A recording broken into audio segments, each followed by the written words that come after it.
পক্ষীরাজ, এত ভাববার কি আছে? ঈগল পাখি ধরে পাছে, সে বসে আছে গাছে।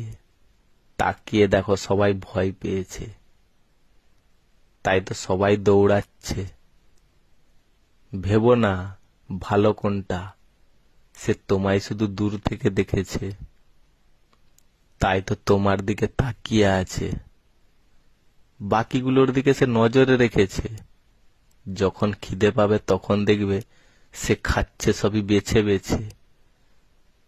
যখনই নড়েছে তখনই ঝাপটে ধরেছে। ভালো করে দেখো সে সবসময় কি করছে। মাঝে মাঝে শুধু শব্দ শুনছে। যখনই কিছু না কিছু আওয়াজ পাচ্ছে তখনই ধরার জন্য রেডি হচ্ছে। তাকে যে জ্যান্ত জিনিস ভালো লেগেছে, সব সময় সে জেগে আছে। একজন স্বাদ মেটাচ্ছে আর একজন তার মনের আশা পূরণ করছে।